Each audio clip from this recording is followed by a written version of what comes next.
NBA 소식을 바싹 구워드리는 느바비큐. 오늘도 알찬 경기 리뷰로 찾아왔습니다. 옆에는 더운 날 여전히 고생하고 계신 최영길 위원님과 함께합니다. 안녕하세요. 네, 안녕하세요. 네, 위원님 일단 저희의 연장 근무가 확정이 되었습니다. 오늘 30일이었죠. 뉴욕이 지옥의 벼랑 끝에서 살아났는데요. 인디애나 페이서스와 동부 컨퍼런스 파이널 5차전을 111대 94로 크게 이기면서 드디어 반격에 성공했습니다. 위원님 일단 추가 근무가 확정됐는데 오늘 경기 어떻게 보셨나요? 사실 저는 오늘 다른 일이 있어가지고 1쿼터만 보고 그 일 때문에 들어갔었는데요. 네네. 1쿼터에 사실 오늘 경기는 뉴욕이 잡을 수 있겠구나 이런 생각이 들더라고요. 1쿼터만 보고서도요? 예. 1쿼터의 분위기가 좋았잖아요. 상당히 특히 브런슨을 살리는 플레이를 일단 첫 번째 두 패턴은 똑같은 패턴을 써서 브런슨을 살리는 플레이를 했고 그것이 잘 들어맞았고 브런슨이 1쿼터의 컨디션이 너무 좋았습니다. 뭐 들어간 슛이 다 들어갔죠. 6개 중에 5개를 넣었으니까.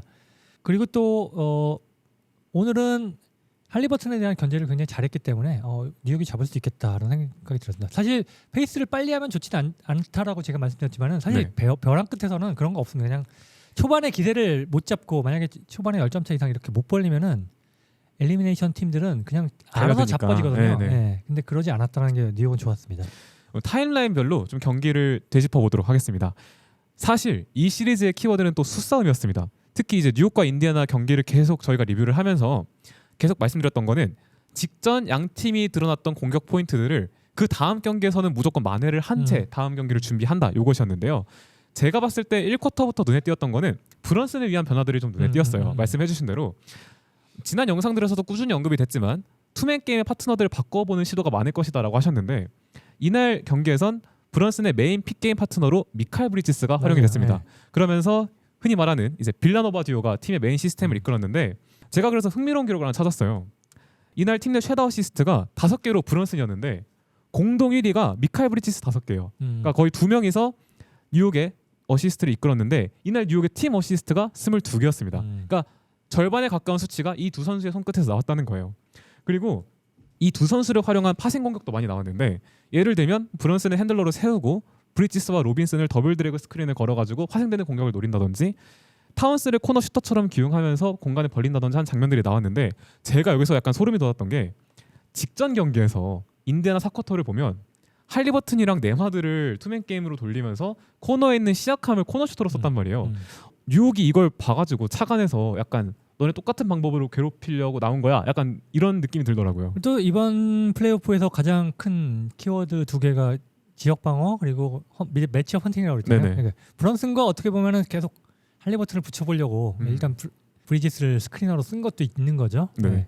그리고 어떻게든 브런슨이 공을 잡을 때 편하게 잡게 하기 위해서 그래서 일부러 막 브런슨이 스크린 걸고 다시 또 나오고 이런 동작을 하면은 니스미스가 한 박자씩 늦어지게 되거든요. 그러면서 공을 쉽게 잡을 수 있고 그리고 거기서 잡자마자 들어가면은 제칠 수 있는 상황이 되고 이런 거를 뉴욕에서는 약간 브런슨에게 숨통을 터주기 위해서 많이 준비를 했다 이렇게 보였습니다.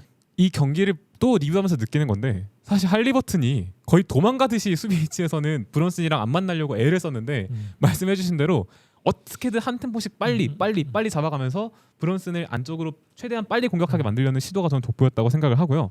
이날 또 키워드가 뉴욕의 공격력이었습니다. 이날 와이어 투 와이어 승리를 거뒀는데 가비스 타임이 동반되었던 4쿼터를 제외하고 3쿼터까지 뉴욕이 단 한 번도 인디애나를 상대로 득점해서 뒤지지 않았어요. 이게 또 저는 중요한 키포인트가 될 것 같거든요. 그래서 오늘은 뉴욕이 진짜 배수의 진이라고 하잖아요. 제대로 배에 힘을 주고 나와가지고 오늘 최소한 원정에서 지자. 오늘 홈에서 지면 절대 안 된다. 오늘은 안 각오로 된다. 나왔고요. 감독도 달라졌습니다. 그러니까 체력 안배를 난 이렇게 해줄 수 있는 감독인지 몰랐어요. 아마 오늘 경기를 통해서 배워서 다음 시즌에 달라지면은 뉴욕이 더 좋아질 것 같아요. 왜냐면 벤치를 믿기 시작했잖아요. 이제는 3차전부터 그랬죠. 샤밋도 그랬고 이 선수들이 많은 생산량을 낸 건 아니에요. 뭐 샤밋 그리고 라이트 이런 선수들이 잘하지 못했고 아추아 이런 선수들로 나와서 뭐 2점, 5점 뭐 이 정도밖에 못 해주면 그게 굉장히 큰 도움이 되고요. 그쵸. 주전들에게 쉬는 시간을 보장해 주는 게 굉장히 큰 겁니다. 그런 걸 보면은 아마 내년에는 좀 스타일이 바뀌지 않을까 이런 생각도 들더라고요. 사실 티보드가 굉장히 베테랑 감독임에도 불구하고 이번 시리즈 3차전부터는 확실히 벤치 멤버들에게 시간을 부여하기로 작정한 것 같았어요. 이날 경기에서도 맥브라이드, 샤멧, 딜런 라이트 이 선수들이 최소 평균 7분 이상을 뛰어줬거든요.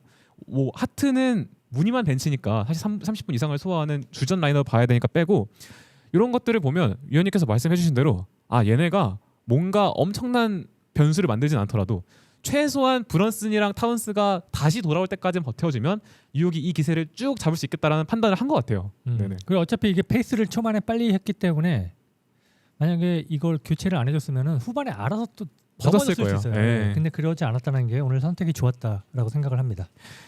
경기를 이렇게 많이 소화를 했던 감독도 이거를 이제 깨달았다는 게 저는 약간 놀랍더라고요. 아니 모르죠. 근데 오늘 경기 이랬고 다음 시즌에 또 다르게 될 수 있기 때문에 아, 이제 봐야 돼. 뚜껑은 열어봐야 되는 거죠. 지금은 절박해서 바꿨고 다음에 또 약간 체력이 빵빵해지면 또 다르다. 아츠와도 넣으려고 그러지는 않았을 것 같아요. 제 생각에. 근데 타운스 4반칙이고 네. 로빈슨에게 파울 트러블 그 파울 작전을 하니까 네네. 어쩔 수 없이 넣은 거잖아요. 네. 만약에 타운스가 4파울 아니었으면 타운스로 교체했을 것 같거든요.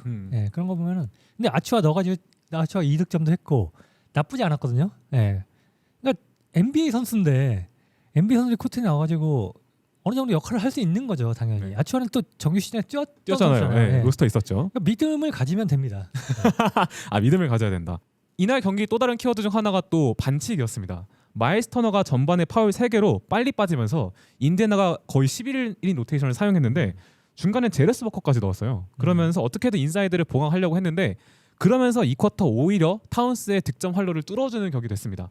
2쿼터 타운스가 이제 12.7 리바운드 기록하면서 특이했던 점은 야투, 3점 시도 야투가 하나도 없었고 전부 다 인사이드를 파괴하는 득점이었어요. 맞아요.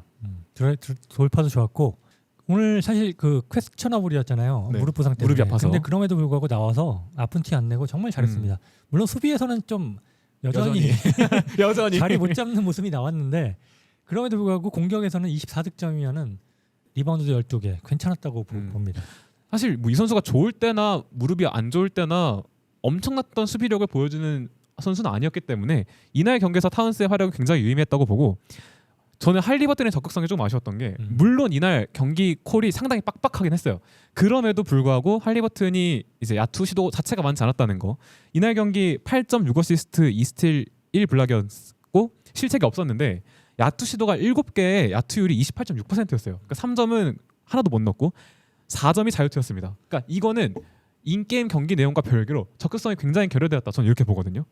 오늘 경기에서 그 온코트 마진이 주전 중에서 가장 안 좋습니다. 이 마이너스 23점. 거의 뭐 오늘은 할리버튼이 역적이었다 이렇게 볼 수 있는 거죠. 역적. 사실은 보면은 근데 인디애나 전체적으로 오늘 좀 안 안일했어요. 좋았죠. 네. 안일한 모습이 많았고 어이없는 턴오버가 되게 많았고 레이업 놓치는 거 너무 많았고 초반에 그런 거 넣어줬고 턴오버 안 하고 이랬으면 뉴욕이 그렇게 달아나지 못했을 거거든요. 그러니까 다음 경기는 아마 정신 상태가 달라질 겁니다. 자기네 홈이고 여기서 만약에 지면은 7차는 또 뉴욕 홈이잖아요. 그러니까 다음 경기는 절박하게 나올 가능성이 높기 때문에 저는 다음 경기는 인디애나가 좀 유리하다라고 생각을 합니다. 3쿼터에는 또 타운스가 말씀해주신 대로 폭풍 3반칙을 했습니다. 그래서 3쿼터 6분경에 빠지는데 여기서도 놀랐던 게 당연히 아치우아가 이제 파울 트러블은 변수잖아요. 아치우아가 나올 줄 알았는데 티보드가 이제 당연한 듯이 하트를 부르더라고요. 이날 벤치 하트가 정말 대단했는데 하트가 지금 벤치로 나온 3경기에서 평균 득점이 10.6점, 10.3 리바운드, 최소 3개 이상의 공격 리바운드를 걷어내주고 있어요. 사실 백코트 자원에게 보드 장악력의 강점이란 말을 하는 게 저는 옛날에 러셀 웨스트브룩이나 골든스테이트 게리 페이튼 이상 말고는 잘 안 붙였던 표현 같은데 벤치를 하트로 쓰면서 물론 무늬뿐이긴 하지만 일단 벤치 구간에 굉장히 역동성과 이제 활력이 돌았다라고 저는 보는데 위원님은 또 이 뉴욕의 벤치를 어떻게 보셨나요? 뭐 샤밋도 오늘 3점 하나, 2점 하나 그 롱 투였죠. 네. 라인 살짝 밟아가지고 그런 거 괜찮았고 샤밋이 1쿼터인가 2쿼터인가 교체돼서 들어갈 때 팬들이 길박수 쳐줬고요. 중간에 랜드리 샤밋 이렇게 관중들이 외치더라고요. 이게 많은 뭐 내가 뭐 보면은 20점 넣은 줄 알았어. 근데 5점 넣었죠 오늘. 네. 네, 그럼에도 불구하고 잘했다라고 뉴욕 팬들 느끼는 거죠. 오늘 굉장히 잘했고 라이트는 오늘 득점이 없었어요. 아주 이지 레이업 하나 놓쳤지만은 수비에서 그리고 경기 운영해주는 거에서 나쁘지 않았습니다. 그러니까 기록 이상으로 오늘은 뉴욕 벤치들이 잘해줬다라고 생각을 합니다. 뭐 로빈슨도 6.6 리바운드였긴 했지만 이 선수는 원래 보이지 않는 역할을 잘 해주는 선수니까 전체적으로 뉴욕의 수비를 맡아야 되는 선수들 그리고 벤치를 맡아줘야 되는 선수들이 브런슨과 타운스를 잘 보조해줬다. 오늘은 이렇게 또 볼 수 있을 것 같아요. 반면 인디애나 입장에서는 오늘 공격력이 전체적으로 많이 아쉬웠습니다. 실책의 비율도 높았고 94점을 기록했는데 이게 올해 인디애나 플레이오프 최저 득점이었어요. 뭐 전반에 1쿼터 9점 났잖아요. 네. 이게 뭐 이번 플레이오프 최저 득점이었죠. 하더라고요. 마찬가지로. 네. 그리고 야투 성공률이 40.5%. 이게 쉬운 슛도 많이 놓쳤고요. 그리고 뭐 전반적으로 뭔가 컨디션이 안 좋아 보였습니다. 주전 중에 지금 10득점 이상 올린 게 시약함 외에는 없고요. 벤치에서 베네딕 메서린이 지난 경기에서 잘했지만은 해줘야 될 선수들, 특히 할리버튼, 그리고 네마드 이런 가드진 그리고 니스미스가 너무 못해졌습니다. 니스미스가 이번 시리즈에서 3점이 좋았었는데 오늘은 외곽이 너무 안 들어갔었죠. 인디애나가 원래 압도적인 수비력으로 경기를 가져온 팀이라기보다는 사실 뒤가 없는 빠른 페이스와 공격력으로 득점을 챙겨서 상대와의 격차를 벌리는 팀인데 이날은 야투 성공이 30개였는데 실책이 20개였어요. 그러니까 비율이 너무 안 좋았고 일단 그러다 보니까 쉬운 공격도 많이 놓치게 됐고 이런 것들이 점진적으로 큰 가비지 동반 패배를 만들었다 이렇게 보시는데 반대로 보면 또 뉴욕이 굉장히 백코트를 빨리 돌아오더라고요. 맞습니다. 빨리 돌아오려고 노력을 하고 드래그 스크린이라던가 더블 드래그 스크린 할 때도 보면 대처를 굉장히 열심히 하고 그 아까 작전 시간에 그 티보더 감독의 음성이 나왔었는데요. 어그레시브한 쇼, 어그레시브한 블리치, 어그레시브한 스위치를 해라. 그랬는데 오늘 그대로 선수들이 실행을 했습니다. 네, 맞습니다. 그러면서 굉장히 할리버튼을 괴롭혔고 얼리 오펜스를 못하게 만들었기 때문에 그것이 오늘 승리다라고 생각을 합니다. 그런 사실 전술을 이행하려면 체력이 좀 뒷받침이 돼야 하는데 그러다 보니까 어쩔 수 없이 뉴욕이 좀 더 벤치를 많이 가동하지 않았나라는 생각이 또 들기도 하네요. 네. 그리고 지금 보면 인디애나도 안 지칠 수가 없죠. 좀 인디애나도 많이 지쳐 있는 상태인 것 같습니다. 아무리 준비가 잘 돼 있다 하더라도 이런 식으로 좀 자기들이 못해서 점수를 내주는 상황에서는 체력을 에너지를 많이 쏟아붓기가 쉽지 않긴 하죠. 발휘하고 싶어도 상대가 찍어 누르고 발휘하고 싶은데 상대가 찍어 누르고 이래 버리니까 좋습니다. 그럼 향후 시리즈 예측을 좀 해볼까요? 오늘 경기에서 뭐 이긴 했습니다만 원래 뉴욕의 홈 경기 승률이 3승 5패 37.5%밖에 안 됐어요. 그러니까 그렇기 때문에 오늘 승리가 좀 더 극적이었고 더 긍정적이라고 볼 수 있는데 위원님께서는 그럼 향후에 이 시리즈가 6차전에서 끝날 것이라고 보시나요? 아니면 최종전까지 간다고 보시나요? 저는 6차전에서 끝날 것 같습니다. 인디애나 홈이고 인디애나 홈에서 전통적으로 강했던 팀이고 배수혜진을 치고 나올 거고 오늘 안 된 거를 보완을 할 거고요. 할리버튼은 적극적으로 나올 거고 그런 걸 보면은 다음 경기에서는 인디애나가 잡지 않을까 생각을 하고요. 만약 초반에 터지면은 대승을 거둘 수도 있다라고 생각을 합니다. 할리버튼이 더 그래서 아쉬웠던 게 뭐 실책이 없긴 했는데 이날은 적극성 자체가 완전히 떨어져 있다는 생각이 들었어요. 물론 뉴욕의 수비에 영향이 없진 않았겠습니다만 할리버튼이 다음 경기엔 또 어떤 전술 그리고 어떤 동료들과 연계를 들고 나올까요? 일단은 어떻게든 얼리 오펜스를 빨리 할 수 있도록 그리고 미카엘 브리지스를 조금이라도 떼어넣을 수 있도록 덜 만나도록 준비를 해야 되겠죠. 그런 준비는 이번 시리즈에 많이 보였어요. 그것 중에 제일 잘 됐던 거를 시도를 할 거고 오늘 안 됐던 것들을 감추려고 노력을 하면 충분히 할리버튼은 제 몫을 할 거라고 생각을 합니다. 야, 이날 경기에서 브런슨이 33분 밖에라는 말을 해야 될지는 모르겠는데 33분 밖에 안 뛰었는데 32점에 어시스트 5개, 리바운드 5개. 이런 경기력을 꾸준히 보여줘야 할 텐데 사실 오늘 경기에서는 할리버튼을 뉴욕의 팀적인 도움으로 일찍 만나면서 공략을 하는 장면들이 나왔는데 인디애나 홈에서는 이런 전환들이 좀 쉽지 않을 수도 있잖아요. 그렇죠. 오늘은 또 터프샷도 많이 들어갔어요. 상당히 어려운 슛도 많이 들어갔는데 약간 행운성도 있었죠. 그런 슛이 안 들어가면은 초반에 만약에 그런 게 몇 개 안 들어가면은 어려워질 수 있는 거거든요. 타운스도 마찬가지. 초반에 공격이 잘 되니까 막 나중에 이상한 슛도 들어가고 이런 거 있잖아요. 네네. 반면에 인디애나는 이지 레이업 놓치고 막 이러니까 공격이 자꾸 꼬이고 그런 상황이기 때문에 다음 경기 역시 초반에 어떻게 기세를 잡느냐 되게 중요합니다. 초반에 두 팀 모두 제가 볼 땐 빠른 페이스 싸움을 할 뉴욕도 마찬가지로 할 거라고 보고 초반에서 경기가 갈릴 가능성이 매우 높다라고 생각을 합니다. 아, 위원님께서는 다음 경기 초반부터 경기 향방에 걸릴 가능성이 높다. 두 팀 모두 굉장히 빠른 템포를 할 건데 거기서 기세를 잡는 팀이 경기를 잡을 가능성이 매우 높다. 아무래도 이 벤치를 믿기 시작한 티보도 그리고 야투일이 살아난 브런슨 조합이면 저는 또 위원님과 반대로 이 시리즈가 7차전까지 갈 수 있겠다라는 생각을 해보겠습니다. 뭐 위원님의 말을 못 믿는 건 아닌데요. 아니 좋아요. 못 믿는 건 아닌데 항상 예측은 1대1이 되지 않겠습니까? 저는 그러면은 벤치를 믿기 시작한 티보도를 믿어보겠습니다. 네.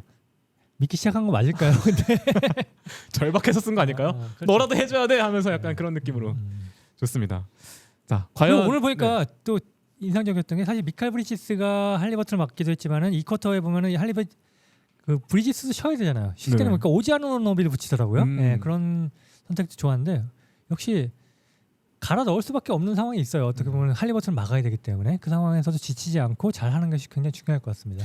사실 아누노비는 이번 시즌 내내 사실 많이 갈렸던 자원 중에 하나인데 이날 경기에서 공격에서는 많이 못했지만 말 그대로 수비에서 진짜 악착같이 따라붙으면서 뉴욕의 백코트 수비를 보면 와 진짜 숨 막힌다는 생각이 자주 들긴 하더라고요. 네. 인디애나가 이걸 어떻게 파괴할지가 좀 관건일 것 같습니다. 네. 좋습니다. 근데 제가 볼 때 오늘 경기를 보면서 OKC만 미소를 아, 지었을 것 같고 그쵸. 네, OKC 팬들은 다음 경기에서 뉴욕을 응원하겠죠. 이긴 뉴욕 팬보다 지금 더 기쁜 건 사실 지금 OKC OKC는 저 팀을 할리버튼만 잡으면 되는구나 이런 걸 느꼈을 거고 그거 우리가 뉴욕보다 잘할 수 있는데 이런 자신감도 얻었을 것 같고 여러모로 네. 체력적인 면에서 OKC가 상당히 큰 시간을 벌었죠. 사실 이날 만약에 인디애나가 경기를 잡았으면 똑같이 거의 동일하게 경기를 쉬면서 경기를 준비했을 텐데 그리고 또 하나 그 인디애나가 3쿼터였나 4쿼터였나 지역 방어 잠깐 썼어요. 예. 3쿼터였을 거예요. 한 쿼터였죠. 한 포지션인가 네. 썼죠. 4쿼터는 가비지 타임이 동반됐었기 그런 때문에 거 보면은 네. 예, 카드가 아직 숨겨져 있는 것들이 있는 거예요. 예. 그렇게 많이 썼는데요. 예. 아니 그 하나가 근데 곧바로 2점 롱투를 맞았기 때문에 한 번만 쓴 건지 아니면 잠깐 한번 써본 건지 모르겠는데 일단 카드들이 있는 거죠. 아직은 남아 있는 게. 과연 위원님과 제 예측 중에 어떤 선택이 얻었을지 인디애나가 초장부터 이제 경기를 잡아가지고 빨리 끝낼지 아니면 제가 말씀드린 대로 벤치를 믿기 시작한 티보도가 이 시리즈를 7차전까지 끌고 갔지 여러분들이 관심 있게 좀 지켜봐 주셨으면 좋겠습니다. 좋습니다. 저희는 내일 더 재미있는 경기 리뷰로 돌아오도록 하겠습니다. 감사합니다.